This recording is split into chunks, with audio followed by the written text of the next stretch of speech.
Que ele desceu às partes mais baixas significa que ele veio até essa terra e que os espíritos que estavam em prisão são as pessoas que sofriam aqui, que não tinham aceitado o evangelho, e que por conta da pregação do evangelho, o Senhor Jesus veio pregar aqui a essas pessoas.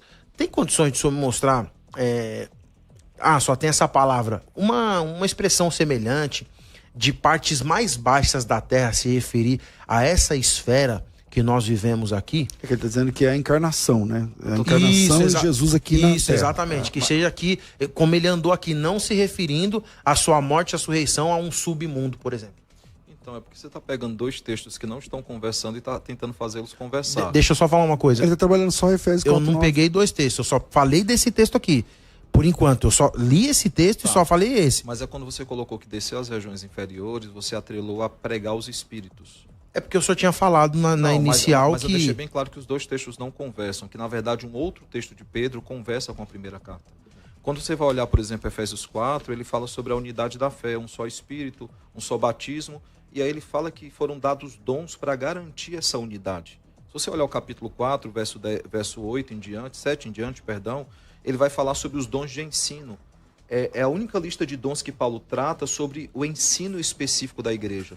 E que esses dons, eles têm como propósito, a partir do verso 11, ele vai dizer quais são os dons, ele vai dizer que o propósito é manter a unidade da igreja por meio do serviço aperfeiçoado, nos parecendo cada vez mais com Cristo, que é a nossa referência de igreja, e depois dizendo que nós devemos estar prontos para resistir a todo vento de doutrina, que ela nos fortalece. Então, o intuito do capítulo 4 é tratar sobre os dons que foram dados. E ele fala que esses dons foram dados no momento que Jesus foi assunto aos céus. E ao ser assunto aos céus, quer dizer que ele desceu, é lógico o raciocínio aqui. O raciocínio é o seguinte, como é que ele subiu?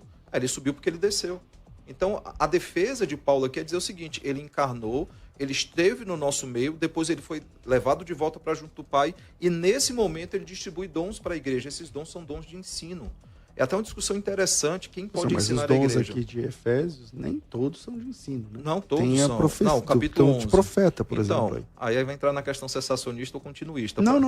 Não, mas Paulo, mesmo sem entrar nessa questão, o profeta nem sempre é um ensinador. Mas o Paulo, quando ele vai tratar em 1 Coríntios, a gente tem que ver o que é que Paulo pensa sobre profecia. Quando ele vai tratar sobre profecia em 1 Coríntios 14, ele vai dizer que o dom de profecia é admoestar, exortar e consolar. Então ele vai ligar o dom de profecia ao ensino. É que admoestar não é ensinar, entendeu? É aconselhar. É aconselhar, ensino, exatamente. Não é um ensino. Bom, tudo bem, mas vamos lá. Tá. Vamos em frente. Então, assim, o capítulo 4 trata disso. O capítulo de Pedro, ele é um capítulo mais profundo nessa discussão, que eu entendo que a segunda carta já responde à questão. A segunda carta, quando Pedro ele volta ao tema e ele aprofunda lá o discurso dos falsos mestres, porque esse é o pano de fundo lá de Pedro, ele vai explicar o que é essa pregação dos dias de Noé, qual foi a eficácia dela. E é o que eu pretendo aprofundar hoje, é dizer que Jesus ele aponta para o ministério de Noé, porque Noé também pregou o evangelho àqueles que estavam mortos em delitos e pecados. Ok, Pastor Paulo. O senhor sabe que só tenho um amigo, né, e um admirador. Mas uma coisa que às vezes me deixa um pouquinho intrigado é que quando a gente vai dialogar acerca, eu queria muito que o senhor entrasse nas questões linguísticas. Por exemplo, uma coisa que não pode ser ignorada, de novo, quando eu falo a ideia da expressão catoteira, que é a junção de duas expressões. Primeiro eu tenho a junção de cato, que em grego significa inferior, e é justamente um adjetivo. E depois eu tenho a expressão toteira, né? Que significa justamente embaixo ou baixo, que é um advérbio. Essa expressão, eu falei do apatis legômeno, mas essa expressão, por exemplo, que é, cato, que significa embaixo, e é justamente esse advérbio, ele vai aparecer 10 vezes no Novo Testamento, e aí eu tenho uma expressão que é um pouquinho complicado no texto de... deixa eu ver aqui o texto, ele aparece 10 vezes, por exemplo... Mateus capítulo 27, versículo 51, vai falar assim, de cima para baixo e a terra de cima para baixo. Então ele vai mostrar que essa expressão baixo é justamente uma linha inferior.